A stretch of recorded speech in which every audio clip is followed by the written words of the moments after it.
अस्सलाम वालेकुम नाज़रीन, रोशन खबरनामे में आपका खैर मक़दम है। आगाज़ करते हैं हदीस मुबारक से। अल्लाहु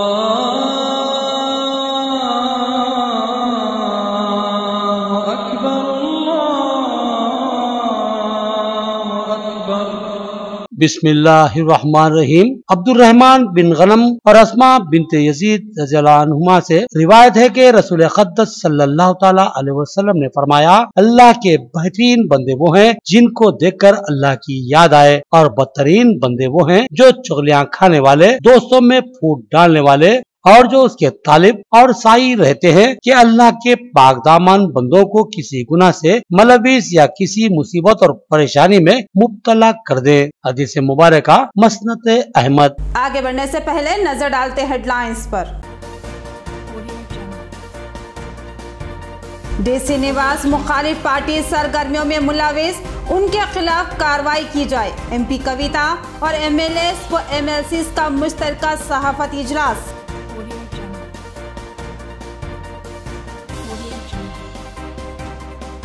डीसी निवास एक कदावर सियासी कायद, उनके खिलाफ फैसला आसान नहीं। मुनूर काबू तबका हिमायत में। डीसी निवास ने कहा कि वजीर आला से इस मसले पर गुफ्तगू की जाएगी।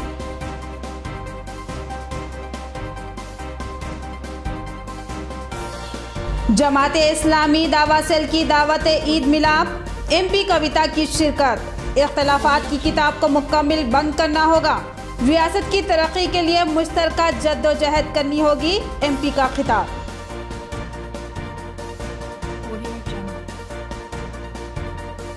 मंशियात, मुहल्लिक और मुजीर सेहत, कई आदी अफराज जहनी तवाजुन से महरूम।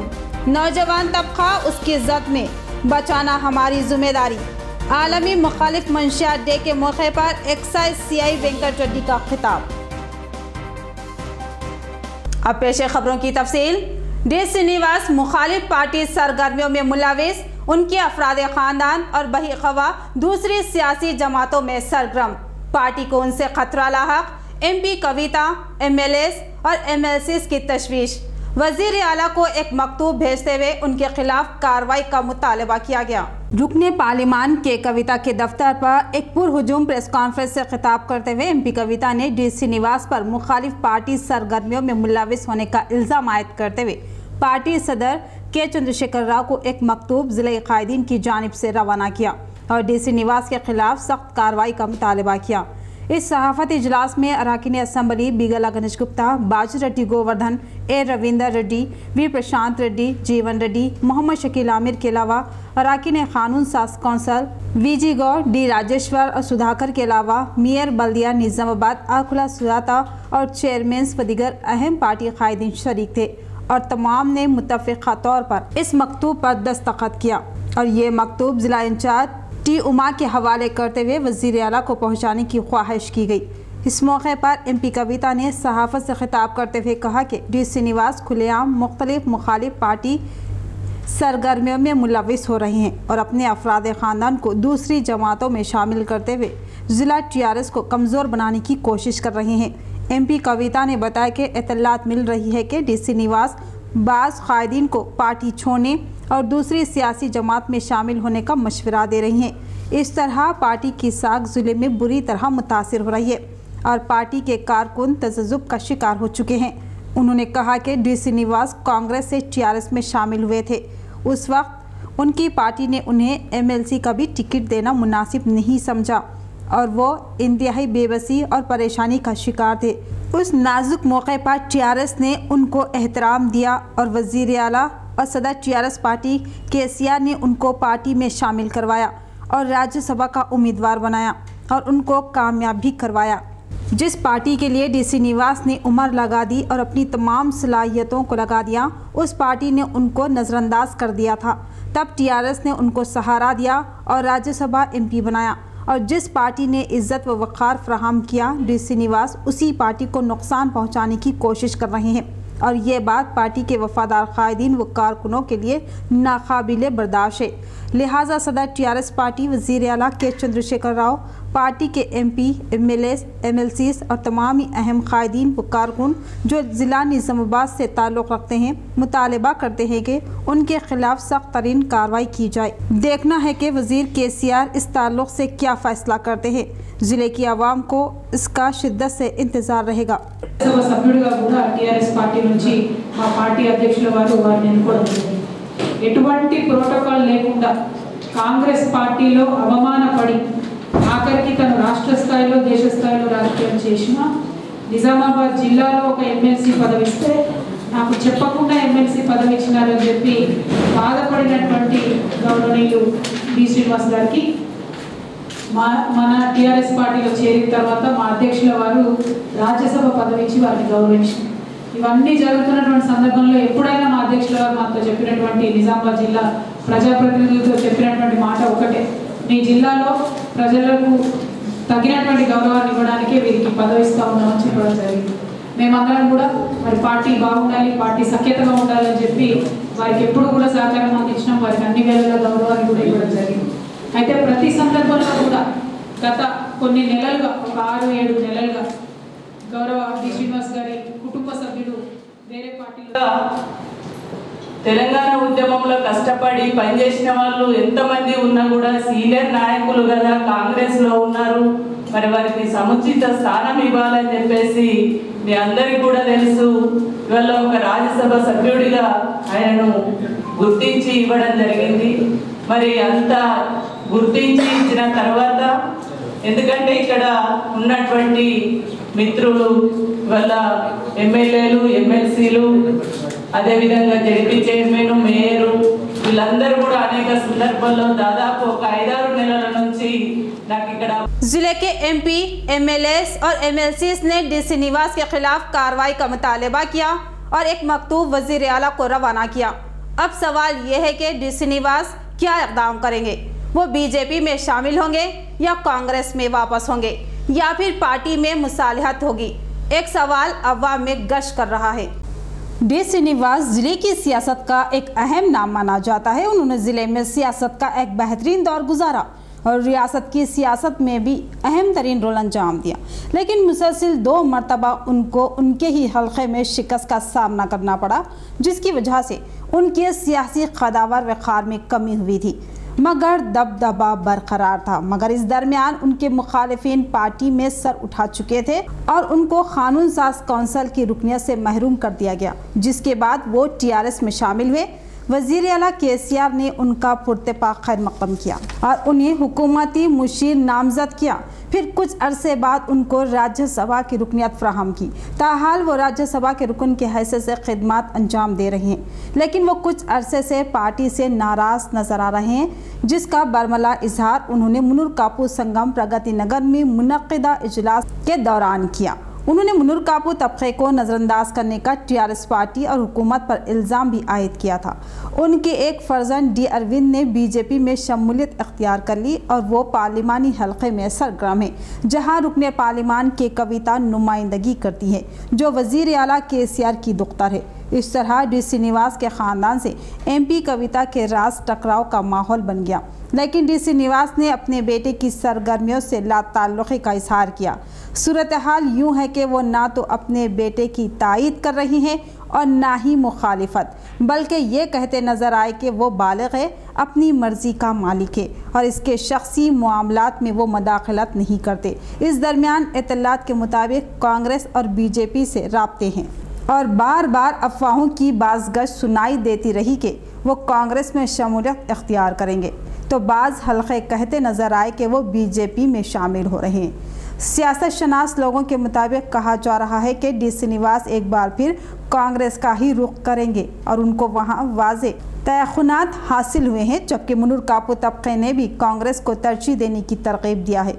जबकि दिगर हलक़े ये कहते हैं कि वो बीजेपी में शामिल होंगे और डी अरविंद के लिए एमपी का टिकट हासिल करेंगे और ख़ुद भी हलक़े जात असम्बली निज़ामाबाद रूरल या अर्बन से इंतखाबात में हिस्सा लेंगे और रियासत में बीजेपी को इस्तेकाम फ्राहम करेंगे। लेकिन अब तक डी श्रीनिवास के हलक़ों से कोई भी इत्तला की तस्दीक या तरदीद नहीं की गई, लिहाजा अफवाहों का सिलसिला जारी है। आज एमपी कविता के दफ्तर पर सहाफ़ती इजलास में डी श्रीनिवास पर मुखालिफ पार्टी सरगर्मियों का इल्ज़ाम आयद करते हुए कार्रवाई का मुतालबा किया गया, जिसके बाद अब ये सवाल तेज़ी से उठ रहा है कि अब डी श्रीनिवास का अगला कदम क्या होगा। क्या वो बीजेपी में शामिल होंगे या फिर वापस कांग्रेस में जाएंगे। डी श्रीनिवास के खिलाफ जिले के कायदीन की प्रेस कॉन्फ्रेंस। डी श्रीनिवास की वजीर आला से मुलाकात की इत्तला। हतमी फैसला डी श्रीनिवास और वजीर आला की गुफ्तगू के बाद ही किया जाएगा। डी संजय का बयान। डी श्रीनिवास के खिलाफ प्रेस कॉन्फ्रेंस और एमपी कविता व दिगर कायदीन की जानिब से डी श्रीनिवास के खिलाफ कार्रवाई के मुतालबे ने रियासत में सियासी भूचाल पैदा कर दिया। उसी असना में डी श्रीनिवास और उनके फर्जंद डी संजय ने दो टोक अंदाज में कहा कि वो किसी भी किस्म की पार्टी में मुखालिफ सरगर्मियों में मुलविस नहीं है और डी अरविंद की उन्होंने कभी तायद व हिमायत नहीं की। बीजेपी में उनकी शमूलियत उनका ज़ाती इख्तियार था, उनसे उनका कोई ताल्लुक नहीं है। इत्तलात के मुताबिक डी श्रीनिवास ने वज़ीर आला केसीआर से मुलाकात की और अपने मौक़िफ़ को सामने रखा। डी श्रीनिवास ने दो टोक अंदाज में कहा कि वो अब भी टीआरएस से ही वाबस्ता है। उन्होंने निज़ामाबाद कायदीन के इल्ज़ामात पर किसी किस्म के रद्द अमल का इज़हार से इनकार कर दिया और कहा कि वो इस मामले में वज़ीर आला से गुफ्तगू करेंगे और वज़ीर आला ही इस ताल्लुक़ से फ़ैसला लेंगे। इसी तरह के ख़यालात का साबिक़ में डी संजय ने भी इज़हार किया और कहा कि उन्हें डी श्रीनिवास और वज़ीर आला केसीआर की गुफ्तगू के नताइज और फैसले का इंतज़ार है। దాన్ని బట్టి ఫస్ట్ నేను మటుకు ప్రెస్ మీట్ చూడలేదు, అక్కడ రాసిన లెటరు నేను చదవలేదు। మీ ద్వారా తెలుస్తుంది ఏంటంటే తను ఏదో పార్టీకి వ్యతిరేకంగా పనిచేశారు అని చెప్తున్నారని అన్నారు ఒకటి, రెండు అరవింద్ వేరే పార్టీలో ఉన్నాడు అని। అరవింద్ వేరే పార్టీలో ఉండటం అనేది నిన్నో మొన్నో జరిగింది కాదు, గత ఎన్నో నెలల క్రితం 5-6 నెలల క్రితమే అతను తీసుకున్నటువంటి నిర్ణయం। ఈ నిర్ణయం కూడా జిల్లా యంత్ర మన టీఆర్ఎస్ పార్టీ వారికి కానివ్వండి, టీఆర్ఎస్ అధిష్టానం కానివ్వండి తెలిసిందే, కొత్త విషయం ఏమీ కాదు। రెండవది పార్టీకి వ్యతిరేకంగా పనిచేసినారు అనే దాంట్లో ఎటువంటి నిజం లేదు అని నేను అనుకుంటున్నాను। ఇంకా నెక్స్ట్ ఏమైనా తీసుకున్నప్పుడు ఇప్పుడు అంటూ యాజ్ ఇట్ ఈస్గా ఏం అజెండా ఏం లేదు, ఏం అనుకోవట్లేదు। వారి నిర్ణయాన్ని పెద్దలు కేసీఆర్ గారికి పంపారు, ఆయన చదివిన తర్వాత ఆయన ఏమంటారు ఏం మాట్లాడతారో అది మాట్లాడిన తర్వాత మనం చూద్దాం।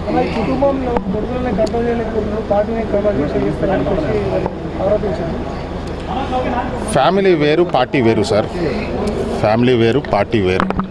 दावत ईद मिलाद का दावा सेल जमात इस्लामी की जानिब से एहतमाम। एमपी कविता और अमीर हल्का हामिद मोहम्मद खान की शिरकत। इख्तलाफात की किताब के पन्ने बंद किए जाएं या फिर पूरी किताब बंद कर दी जाए, एमपी कविता का सवाल। उन्होंने ईद मिलाद को भाईचारगी की फिजा को हमवार करने का जरिया करार दिया। जमात इस्लामी दावा सेल की जानिब से दावत ईद मिलाद का एहतमाम किया गया, जिसमें हमा मजहबी रहनुमा, सियासी कायदीन और शुरका की बड़ी तादाद मौजूद थी। एमपी कविता ने भी मेहमान खुसूसी की हैसियत से शिरकत की, जबकि अमीर हल्क़े तेलंगाना व ओडिशा हामिद मोहम्मद खान ने इस दावत ईद मिलाद तकरीब की सदारत की। जलसा ईद मिलाद से खिताब करते हुए उन्होंने अपनी सदारती तकरीर में कहा कि बहैसियत मुसलमान हमारी ज़िम्मेदारी है कि हम अपने बिरादान वतन को सही इस्लामी तालीमात से वाकिफ़ करवाएं और उनमें पाई जाने वाली गलत फहमियों को दूर किया जाए। उन्होंने कहा कि दावत ईद मिलाद इस तरह की कोशिशों के लिए एक बेहतरीन अमल है और उसके मिलने और एक दूसरे को समझने और गलत फहमियों को दूर कर लेने का मौका हासिल होता है और जमात इस्लामी इसी कोशिश को फ़रोग़ देने की मसाई करती है। हामिद मोहम्मद खान ने कहा कि इस्लाम एक निज़ाम हयात है जो हर इंसान को मसावत व इंसाफ फ्राहम करता है और अमन व सुकून से ज़िंदगी गुजारने का मौका फ्राहम करता है। इस्लाम एक निज़ाम रहमत है जो कि इंसान को अमन व सलामती फ्राहम करता है और नबी करीम सल्लल्लाहु अलैहि वसल्लम रहमतुल आलमीन है और आपकी रहमतें तमाम आलम के एक एक इंसान हता के दरिंद परिंद और चरिंद के अलावा नबातात जमादात और हर चीज़ के लिए है। उसी पैगाम को बरादान वतन तक पहुँचाने का ज़रिया भी यही ईद मिलाद तकारीब होती है। इस तकरीब से खिताब करते हुए MP कविता ने भी कहा कि हर शख्स की भक्ति उसका शख्सी मामला है। हर शख्स अपने तौर पर खुदा की किबरियाई का यकीन करता है और उसकी इबादत करता है। उन्होंने कहा कि तेलंगाना की तहजीब व सकाफ़त ने हमें बहुत कुछ दिया है, मगर उसके बावजूद भी कुछ गलत फहमियाँ और इख्तलाफात पाए जाते हैं। ज़रूरत है कि हमें इस पुरानी किताब को बंद करना होगा और मोहब्बत, उख़्वत और भाईचारगी की फ़िज़ा को हमवार करना होगा, मगर सबसे पहले ये तय करना होगा कि इस किताब के एक एक पन्ने को बंद किया जाए या फिर पूरी किताब ही बंद कर दी जाए। इस प्रोग्राम में रुकन असम्बली बिगाला गणेश गुप्ता ने मुखातिब करते हुए मुस्लिम भाइयों को ईद मिलाद की मुबारकबाद दी। जलसे की कार्रवाई जिला कन्वीनर दावा सेल शेख हुसैन ने चलाई। बहुत एक रेस्पेक्ट के साथ, एक इज्जत के साथ अच्छा माहौल में पूरा एक महीना गुजर गया और बहुत खुशकिस्मत है हम तेलंगाना के लोग, क्योंकि ये विरासत में हमें मिला ये गंगा जमुना के तहजीब। बीच में खैर थोड़े लोग आए, उसको बिगड़ने की कोशिश हुआ, लेकिन तेलंगाना के लोग तो एकजुट है, खड़े हैं साथ में और इंशाअल्लाह मैं ये मान के चलती हूँ ऐसा ही आगे बढ़ता रहे। और इसमें जो रोल जमात इस्लाम को प्ले करना है और जो रोल हम सभी लोगों को इर्रेस्पेक्टिव ऑफ पॉलिटिक्स जितने भी लोग यहाँ पे हैं हम सबको प्ले करना है, हम ज़रूर हमारे रोल प्ले करते जाएंगे। और साथ में मैं इतना कहना चाहती हूँ, एक कंफ्यूजिंग टर्म है देशभक्ति, దైవభక్తి। దేశభక్తి అనేటటువంటిది మనందరికీ కామన్గా ఉండే విషయం, మనందరికీ కామన్గా ఉండాల్సినటువంటి విషయం। ఈ గడ్డ మీద పుట్టినటువంటి ప్రతి ఒక్కరికి ఈ దేశం మీద, ఈ గడ్డ మీద ఖచ్చితంగా ప్రేమ ఉంటుంది, అందులో ఎవరు కొత్తగా చెప్పే పనులు। మనందరికీ కామన్గా ఉండేటటువంటి విషయం దేశభక్తి।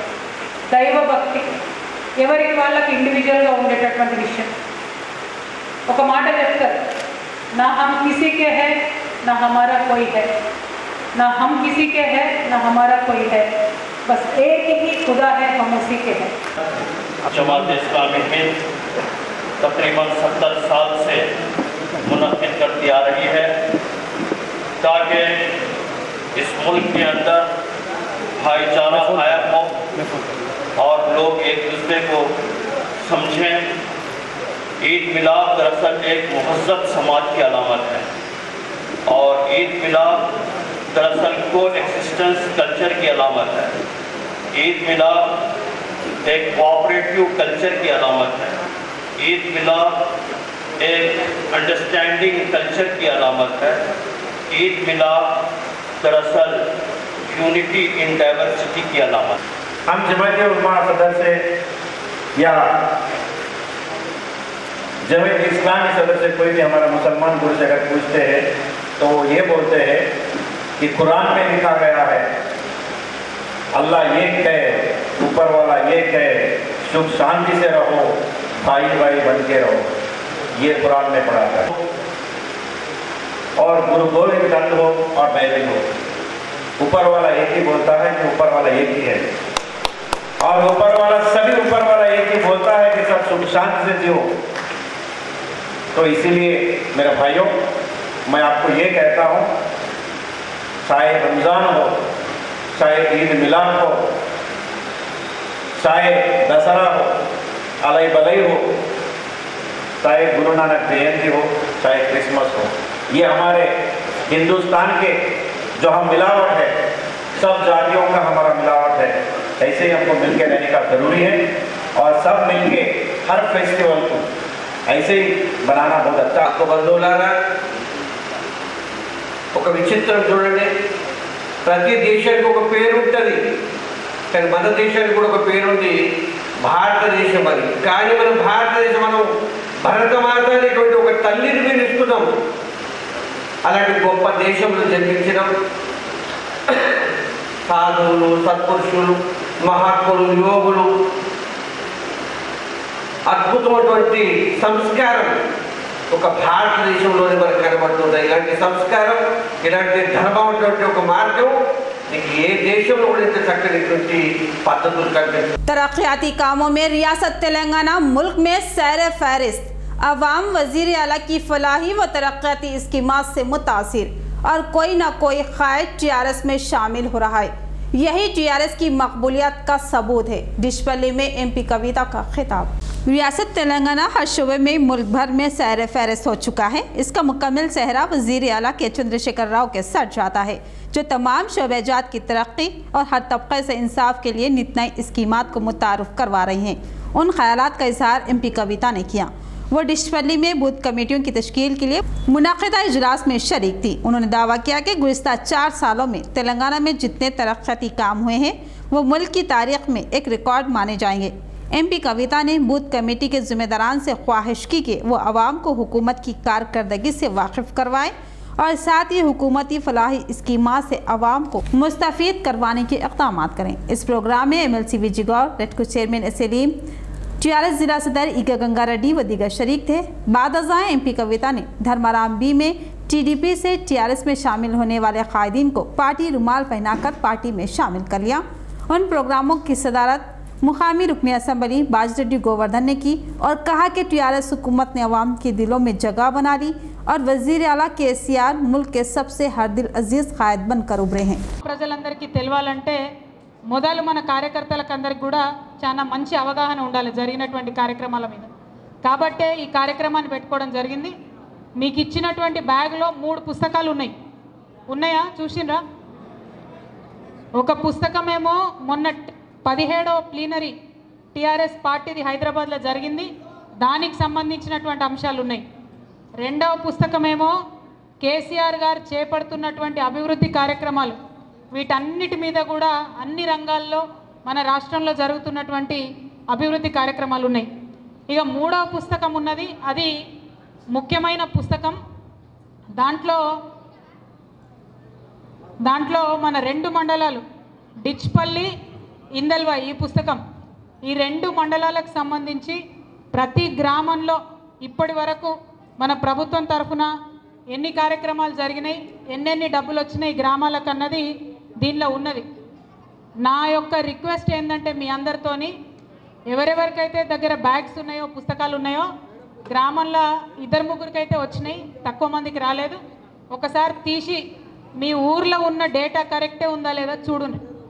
ఎవరికి వాళ్ళు సంచులలో పెట్టుకోవడానికి కాదు, పుస్తకాలు తీయాలి బయటికి, తీసిరా పార్టీ. కాబట్టి మీరు దయచేసి దీన్ని ఒక మంచి పోస్ట్ లాగా, గౌరవనీయ పోస్ట్ లాగా, అధికార పార్టీలో మీరు బూత్ కమిటీ మెంబర్లు కాబట్టి అధికారం కంటిన్యూ ఉండాలి రాష్ట్రంలో అన్నప్పుడు మీరు అప్రమత్తంగా ఉండాలి. మీ కష్టం కూడా చాలా ఉంటుంది ఇక్కడ. మీరు పిల్లర్స్ కాబట్టి మీ పిల్లర్ గట్టిగా ఉంటేనే బిల్డింగ్ ఆగుతుంది. అక్కడ పిల్లలు వీకున్నాయి అనుకో బిల్డింగ్ కూలిపోతుంది. కాబట్టి ఈ పార్టీని నిలబెట్టే సత్తా, నిలబెట్టే అధికారం, నిలబెట్టే ఒక ధైర్యం మీతోనే మాకు వస్తుంది. కాబట్టి తప్పకుండా ఏది మీకు బాధ్యత ఇచ్చిందో ఆ బాధ్యతను తప్పకుండా మీరు 100%. टीआरएस हुकूमत गरीब अवाम की फलाह व बहबूद के लिए मुतादिद स्कीमात को रूबे अमल ला चुकी है। वजीर आला केसीआर मुल्क के सबसे मुनफरद और गरीब दोस्त वजीर आला। बूथ कमेटी की तश्कील के मौके पर MLA बिगाला गणेश गुप्ता का खिताब। शहर के 24वें डिवीज़न में बूथ कमेटी का इजलास अमल में लाया गया। इस इजलास में अर्बन MLA बिगाला गणेश गुप्ता ने मेहमान खुसूसी की हैसियत से शिरकत की।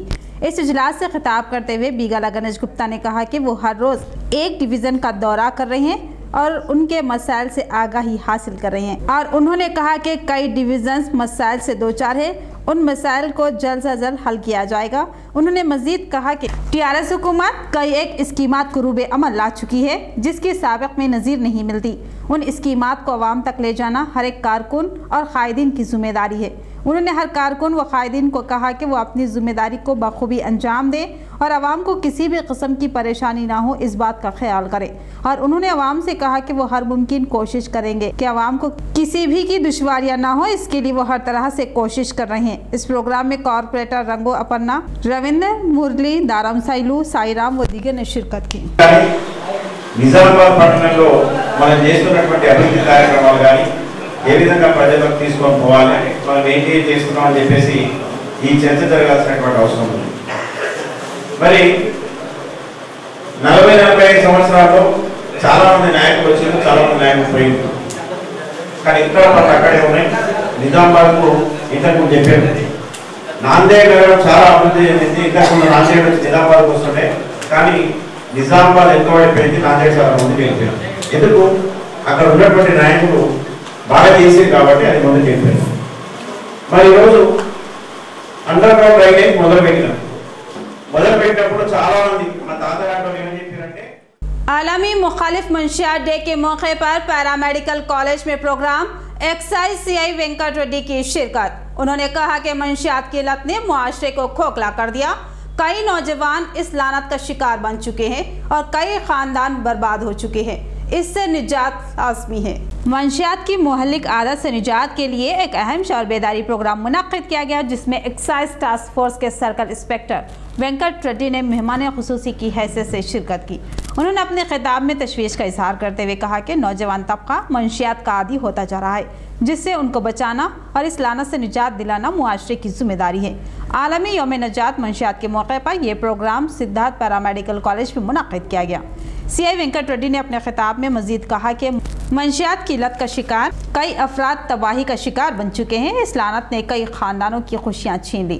बास नौजवान इस लानत से इस हद तक मुतासिर हो चुके हैं कि उनको बचाना मुश्किल साबित हो रहा है और मंशियात ने कई नौजवानों को दिमागी तौर पर मफलूज कर दिया और वह दिमागी तवाज़ुन से महरूम हो चुके हैं। उन्होंने इस लानत के खिलाफ मुआशरे के जिम्मेदार अफराद की मुश्तरका जद्दोजहद की ज़रूरत पर जोर दिया। इस प्रोग्राम से मंशियात मुखालिफ तंजीम के सदर विजय नंद राव ने भी मुखातिब किया, जबकि प्रसाद राव ने इजलास की निगरानी की। इस प्रोग्राम में पैरामेडिकल कॉलेज के प्रिंसिपल भी शरीक थे। आरएमपी और पीएमपी डॉक्टर्स की प्रैक्टिस पर पाबंदी आयद कर दी जाए।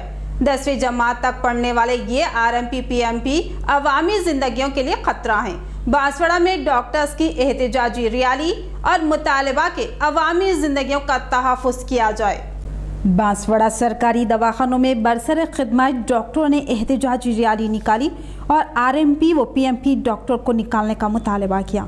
डॉक्टर्स की ये एहतजाजी रैली बांसवाड़ा के मुख्तलिफ इलाकों से गुजरते हुए अम्बेडकर चौराहा पहुंची, जहां अम्बेडकर के मुजस्समे को फूल माला पहनाकर उन्हें खराज अक़ीदत पेश किया गया। इस एहतजाजी रैली में इंडियन मेडिकल एसोसिएशन जिला निज़ामाबाद और कामारेड्डी के अलावा जूनियर डॉक्टर्स ने भी हिस्सा लिया। इस एहतजाजी रैली और धरने से मुखातिब करते हुए डॉक्टर्स ने कहा कि एसएससी या उससे भी कम तालीम हासिल करने वाले ना तजुर्बेकार लोग आरएमपी या पीएमपी की हैसियत से तिब्बी खिदमत अंजाम दे रहे हैं और अवामी ज़िंदगियों के लिए ख़तरा बन रहे हैं और अवामी ज़िंदगियों से खिलवाड़ कर रहे हैं। ये लोग मुख्तलिफ मुकामात पर अपने क्लिनिक कायम करते हैं और मनमानी अद्वियात से इलाज करते हैं और इंजेक्शन लगाते हैं। गलत अद्वियात और इंजेक्शन का शिकार होकर कई अफराद मौत के मुँह में जा रहे हैं, लिहाजा उन पर पाबंदी आयद कर दी जाए। ఈ ర్యాలీ మొదలుపెట్టాము। మన ప్రభుత్వము ఆర్ఎంపీలకు శిక్షణ ఇచ్చి 10 రోజుల శిక్షణ ఇచ్చి డాక్టర్లుగా వాళ్ళకి అన్ని విధాల హక్కులు ఇచ్చేటట్టు కనబడుతున్నారు। ఇది సరైన పద్ధతి కాదు। 10 సంవత్సరాలు డాక్టర్లు కష్టపడి సైంటిఫిక్గా ఆరోగ్యాన్ని అందించే పద్ధతి ఉంటే పర్యావరణంగా అంటే ఆల్టర్నేటివ్గా why they are choosing this we don't understand. అదే అన్ని వేరే డిపార్ట్మెంట్లో ఇలా చేయగలుగుతారు। ఆరోగ్య పరిరక్షణ పోరాటం గురించి మేము ఇక్కడ పెద్ద ఎత్తున సీనియర్ డాక్టర్లు బాన్స్వాడ పట్టణం నుంచి మరియు కామారెడ్డి నుంచి నిజామాబాద్ నుంచి నిజామాబాద్ మెడికల్ కాలేజ్ స్టూడెంట్స్ అందరం కూడా పెద్ద ఎత్తున ఈరోజు ఇక్కడ బాన్స్వాడలో ర్యాలీ చేయడం జరిగింది। మా ముఖ్య పోరాటం ఏమంటే అగెనెస్ట్ ఆర్ఎంపీస్। ప్రజలు ఇక్కడ 4 కోట్ల తెలంగాణ ప్రజలు అనవసరంగా పేద ప్రజలు గ్రామీణ ప్రజలు వాళ్ళ ఆరోగ్యము ఆర్ఎంపీ చేతుల అమ్ముడుపోతుంది। మా పోరాటం ఏమంటే మన ప్రజల ఆరోగ్యము కాపాడాలని डॉक्टरల దగ్గరికి వచ్చి ట్రీట్మెంట్ చేసుకోవాలని। जानकापेट स्कूल में सरपंच और एमईओ के हाथों तलबा में स्कूल यूनिफॉर्म्स की तकसीम। एमईओ ने कहा कि हर साल तलबा को यूनिफॉर्म्स फराहम किए जाते हैं। उन्होंने तलबा को तलकीन की कि वो दिलचस्पी व तनदही से तालीम हासिल करें। एड़पली मंडल के मौजा जानकापेट के सरकारी स्कूल में तलबा में यूनिफॉर्म्स की तकसीम अमल में लाई गई। इस प्रोग्राम में मुकामी सरपंच दशरथ, इंचार्ज एमईओ सत्यनारायण ने शिरकत की। उनके हाथों यूनिफॉर्म्स की तकसीम अमल में लाई। इस मौके पर इंचार्ज एमईओ ने कहा कि हर साल तलबा में हुकूमत की जानिब से यूनिफॉर्म्स की तकसीम अमल में लाई जाती है और साथ ही दोपहर में खाने का नज़्म किया जाता है। उन्होंने तलबा को तलकीन की कि वो पूरी संजीदगी संजीदगी और दिलचस्पी से तालीम हासिल करें और आला तालीम तक रसाई हासिल करें। इस स्कूल में 132 तलबा में यूनिफॉर्म्स की तकसीम अमल में लाई गई। इस प्रोग्राम में Bodhan market committee director Shekhar Raju, VDC chairman Lingana, SMC chairman Sandeep के अलावा दीगर शरीक थे।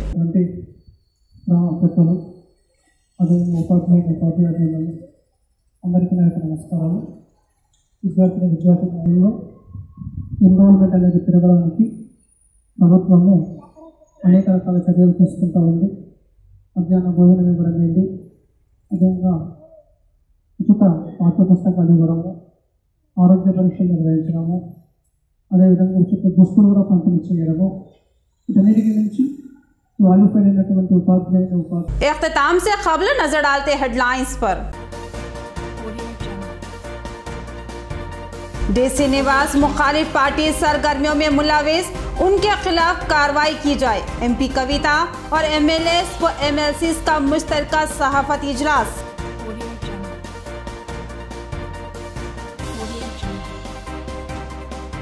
DC निवास एक कदावर सियासी कायद, उनके खिलाफ फैसला आसान नहीं। मुनूर कापू तबका हिमायत में। DC निवास ने कहा कि वजीर आला से इस मसले पर गुफ्तगू की जाएगी।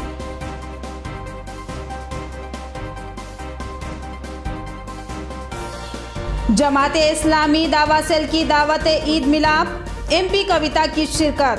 इख्तलाफात की किताब को मुकम्मल बंद करना होगा, रियासत की तरक्की के लिए मुश्तरका जद्दोजहद करनी होगी, MP का खिताब।